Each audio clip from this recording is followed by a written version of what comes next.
हमें शोकाज ये तो भेजना गलत ये था। मैं कहता हूं, एक मिनट मैं एक ये मिनट कहता हूं, एक मिनट एक मिनट नहीं, एक मिनट एक सेकंड एक सेकंड एक सेकंड एक सेकंड। हमने एमआरडी भी देखी, हमने पीडीए भी देखी, हमने जीडीए भी देखी, हमने एआरडी भी देखी, इतनी सारी पार्टियां थी, ये सा फैसला नहीं आता। हम सारे इज्जत वाले थे, चाहे छोटी पार्टियां हो या बड़ी पार्टियां वाले, सबकी इज्जत होती है और उनको साथ मिला के चलाने के लिए बड़ा ज़रा दिल गुर्दा भी चाहिए।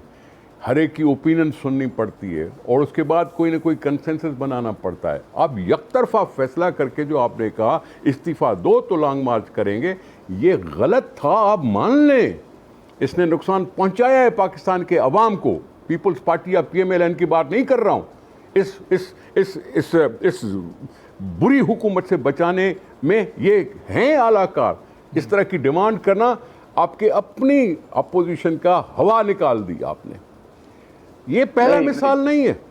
नहीं खोड़ो साहब, मैं मौलाना साहब की खिदमत में अर्ज कर रहा हूं, मैं मौलाना साहब की खिदमत में भी अर्ज कर रहा हूं। उन्होंने आज़ादी मार्च किया, आज़ादी मार्च लेकर वह गए इस्लामाबाद, फिर परवेज इलाही की गारंटी पर चले गए, फिर आज़ादी मार्च को ख़त्म करके चले गए। मेरी और आप कह रहे हो कि जी अपोजिशन।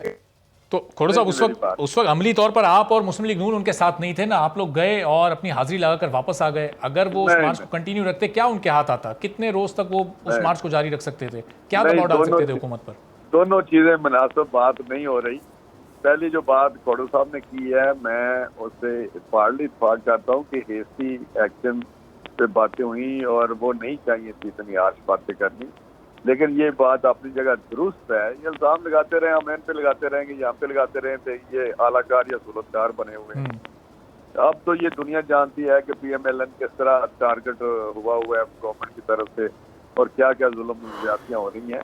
लेकिन जो बात सही है वो ये थी कि लॉन्ग मार्च के साथ अगर इस्तीफे दे दिए जाते तो ये गवर्नमेंट नहीं रहनी थी। लेकिन साथ ये भी एक बात है इनकी, मैं मानता हूँ कि अगर अदम एतमाद में भी हम देख लेते जो कि कामयाबी होने के चांसेस नहीं थे, तो इनका ये एक जो सिलसिला था कि ये ऑप्शन एक है और इसको पहले हमें एक्सरसाइज करना चाहिए, वो नहीं, हम कहते थे नहीं जल्दी में हम करें। लेकिन जब इन्होंने नहीं साथ दिया तो उसके बाद लॉन्ग मार्च या इस्तीफे वाली बात उस वक्त थी, वो बिल्कुल उसमें वो टीम नहीं थी, वो स्ट्रेंथ नहीं थी जो कि होनी चाहिए थी उस वक्त। तो एक दफा बिल्कुल ही हो गया। दूसरी बात ये रही जो आप बात कर रहे हैं कि जी मौलाना साहब वाली, मौलाना साहब ने ना तो हमसे पूछ के वो बनाया था प्रोग्राम, हमें तो उन्होंने अनाउंस किया कि मैंने ये बना दिया है, आप मुझे, और उन्होंने इतने कहा कि आप मुझे रिसेप्शन दें और मुझे साथ सिर्फ कोऑपरेट करें थोड़ा सा।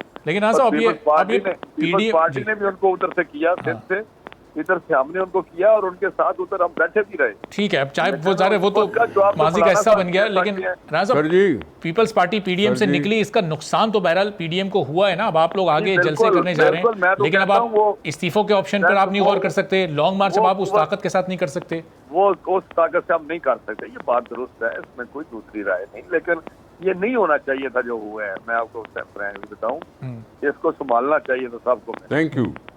लेकिन राणा साहब, ये अब शहबाज साहब अगर उसको संभालने की कोशिश कर रहे हैं, शहबाज शरीफ साहब, मैं सोच रहा था दूसरी जानिब से बयानात ऐसे आ रहे हैं कि वो कम नहीं हो पा रही। इमरान खान के जी निसार खोड़ो साहब। सर जी, मैंने सोचा कि आपने इंट्रो दिया था कि कोविड के दिए हुए पैसे कहां गए। सर वो ब्रेक के बाद मैं उसी पर आ रहा हूं। बहस कर ही नहीं। जी वो असल में आप लोग की बहस उस तरफ निकल गई, वो बात से बात निकलती है। असल में खोड़ू साहब ये चस्का लेते हैं ये सारे जो है ना मीडिया वाले, पहले ये मैं वही अर्ज कर रहा हूं, मैं वही बात थी कोविड की कि इतने अरबों डॉलर मिले पाकिस्तान को और उन्हें रिपीट कर दिया वो जनरल मुशर्रफ वाली बात।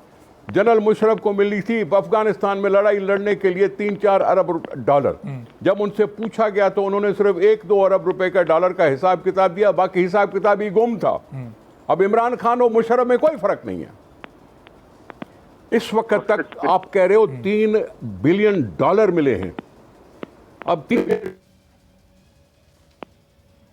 में मिल रही है, खैरात में मिल रही है। सूबे चिल्ला रहे हैं कि हमें इजाजत दो कि हम वैक्सीन खरीद सकें, उसको जवाब नहीं दे रहे। बाकी कर क्या रहे थे इतना वक्त पर? क्या कोविड का पैसा लेके उन्होंने कर्जे की किस्तें उतार दी हैं? तो बता देना कम से कम कौम पर ये एहसान कर दें कि जी हमने यूं किया। हमें क्या मिला? अभी कहीं जाके अनाउंस हुआ कि जी 20 अरब रुपए देंगे सिंध को कोविड की मद में, कि कुछ अस्पतालों को बेहतर करेंगे, कुछ यूं करेंगे, कुछ यूं करेंगे, कुछ यूं करेंगे। 20 अरब रुपए कहां और 3 अरब डॉलर किधर? और वैक्सीन अभी 10% मुश्किल से लगी है लोगों को, 20% भी नहीं लगी, और वो भी मुफ्त में मिल रही है। उसको बांटने के लिए, उसको लगाने के लिए हुकूमत की कमजोरियां सामने आ रही हैं। हम सूबे कह रहे हैं कि पैसे भरने के, हम अपने पैसे भरने के लिए तैयार हैं, हमें इजाजत दो। सब्सक्राइब करें और बेल दबाएं ताकि कोई खबर रह न जाए।